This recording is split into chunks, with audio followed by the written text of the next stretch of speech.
launch.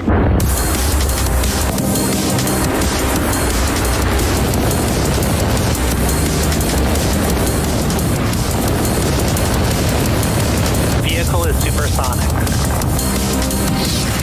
Stage separation confirmed. Dragon, separation confirmed.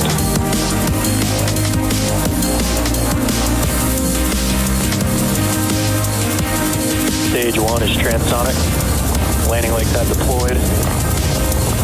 And Falcon 9 has landed. You are looking at a live view of the Falcon 9 set to lift off at 11:48 p.m. Pacific time from Space Launch Complex 4 East at Vandenberg Space Force Base. Hello, everyone, and thank you for tuning in. I'm Jessie Anderson. I'm joining you from SpaceX headquarters in Hawthorne, California, just a few hours south of our launch site. Tonight, we are launching SpaceX's Transporter 7 mission. This is our 7th dedicated smallsat rideshare program launch. This mission will mark our 24th launch for this year and 224th mission of all time. Now on this flight are 51 spacecraft, including CubeSats, MicroSats, hosted payloads, and orbital transfer vehicles carrying spacecraft to be deployed at a later time.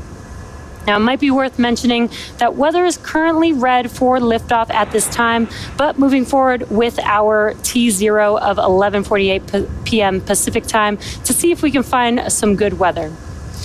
Now, there will be a total of 36 deployments made between 2 deployment sequences. The first deployment sequence will begin around the T+1 hour mark and will last for approximately 20 minutes.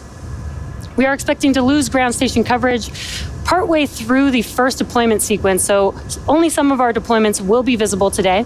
However, when we gain coverage or ground station coverage, we do expect to have telemetry and hear audio confirmation over the nets.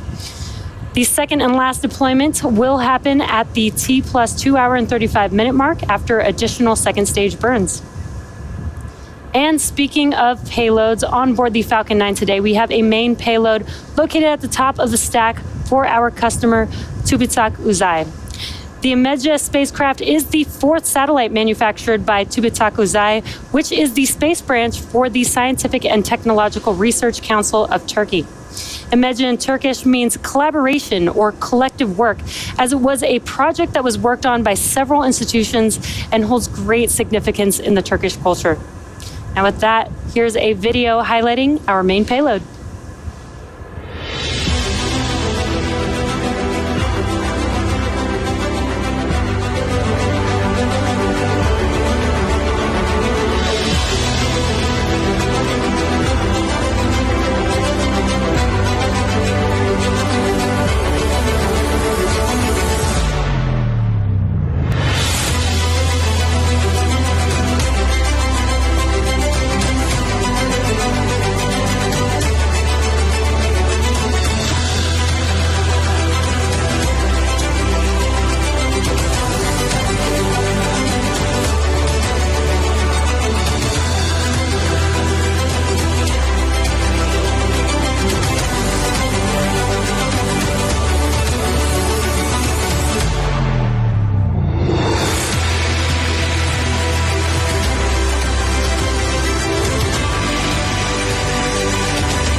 Hey everyone, I'm Soumya Srivastava, a structures engineer here at SpaceX.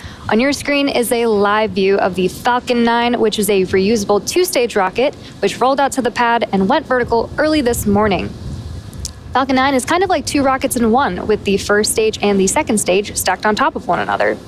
A rocket can be defined as the engine, or the M1D rocket engine, or the vehicle which is propelled by the engine, in this case, the Falcon 9 rocket.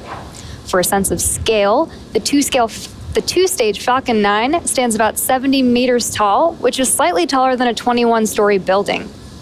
What you're seeing on your screen are the four main parts that make up the rocket: the first and second stages, the black composite inner stage, which connects those two, and the payload fairing at the very top. Speaking of the fairing, the 51 spacecraft on board the second stage today are safely enclosed inside the large pointed structure at the very top of the rocket, which is the payload fairing. It's its job to protect them until the vehicle is outside of the Earth's atmosphere, at which point the two fairing halves separate to expose them to the vacuum of space. Right below the fairing, we have our second stage, which houses our single Merlin vacuum engine, or the MVAC engine, which will propel our payloads to their eventual destination in space. On today's mission, you might notice something a bit different, which is that we are flying with a shorter nozzle extension attached to our MVAC engine. Going forward, our teams plan to use this shorter nozzle when we don't need as much performance to get the payload to its final destination. Stage 1, RP1 load complete. But don't worry, the larger nozzles are not going away forever, and we still plan to fly the full-sized MVAC nozzles on missions that require a more significant amount of thrust from stage 2, or ones that contain a heavier payload. So keep an eye out for that after stage separation. Moving on further down the rocket, below the second stage is the black carbon fiber inner stage. The inner stage connects the two stages and houses the center pusher that allows the first and second stages to separate during flight. It also houses the MVAC nozzle, which I was just talking about. And below that, we have the first stage, which we usually refer to as the booster. The first stage makes up the bottom 2/3 of the vehicle and has 9 M1D engines at the bottom. Those 9 Merlin engines do the bulk of the work to get Falcon 9 off the ground and up to the thinner parts of the Earth's atmosphere. Stage 1 is the primary part of Falcon 9 that we recover, refurbish, and reuse for multiple flights, which allows us to bring down the cost of regularly launching rockets. At around 2.5 minutes into flight, the first stage will separate and make its way back to Earth to attempt a land landing at landing zone 4, which isn't too far from the launch pad. For those of you who are keeping track. Thanks, President, from back recheck. For those of you who are keeping track, today's mission marks the 10th flight for this particular booster, which has previously supported the Sentinel-6 Michael Freilich mission, DART, and 7 Starlink missions. For today's mission, unlike typical Falcon 9 missions, we'll be performing a single engine entry burn and a 3-engine landing burn on the first stage after stage separation. This is due to the change of second stage engine performance with the shorter nozzle. So switching up the number of engines we light up during these 2 milestones on the booster during descent will allow us to more efficiently land on LZ-4. We've previously performed similar types of burns, most commonly on the Falcon Heavy side boosters. This will, however, be the first Falcon 9 first stage to perform these burns with this changed engine configuration to land back on land.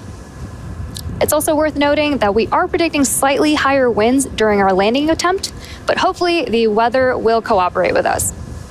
So be sure to keep an eye out during both entry and landing burn to see if you can see the difference based on how many engines are lit up. At T-minus 3 minutes and 33 seconds, the vehicle is healthy and we are currently tracking no issues. However, the weather is currently a watch item and red, but we are planning on moving towards our planned T0 of 11:48 p.m. If for some reason we do not launch today, we have another opportunity tomorrow at the same time.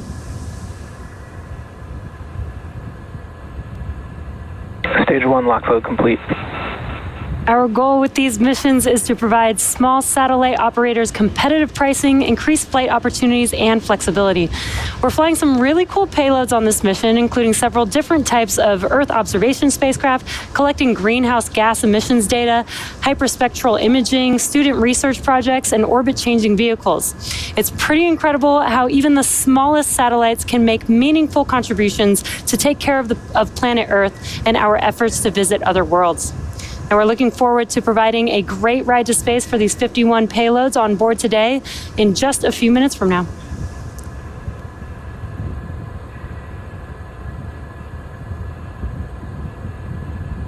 Now at this point, we have completed LOX loading on the first stage. We're coming up on LOX loading completion on the second stage in a few seconds here at the T-2 minute mark. And again, we are keeping our eye on the weather for T0.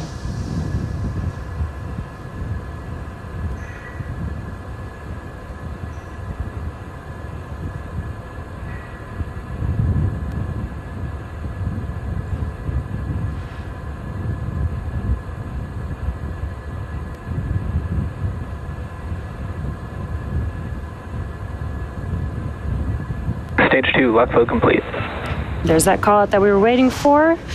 Liquid oxygen loading is now complete on the second stage. That means that Falcon 9 is now fully loaded with 1 million pounds of fuel and kerosene and liquid oxygen. And now we are clearing out the liquid oxygen line on the transporter director, and that is why you see those white clouds that are taking over your screen there right now. And there you can see a better view of the venting. Next up will be Falcon 9 in startup. That's when the internal flight computers will take over the launch countdown. And that is at the T-1 minute mark. Falcon 9 is in startup. Good call out. Now we're just waiting for the final call from the launch director.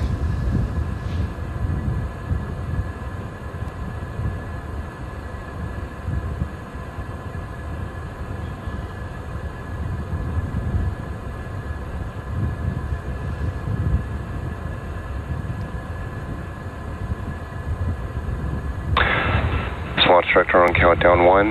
Hold. Launch abort has started.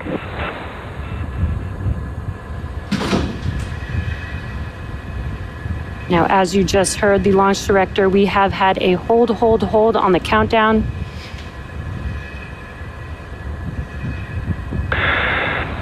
As launch director on countdown net, a manual hold was called due to weather constraints.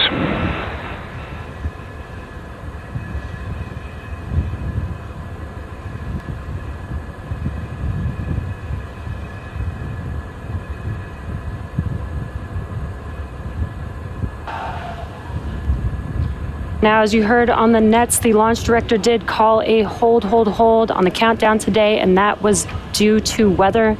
We have been keeping an eye out on that. The vehicle and payload remain in good health, and our next launch opportunity is tomorrow at the same time at 11:48 p.m. Pacific time. As always, thanks for watching, and we hope to see everyone back here for our next attempt.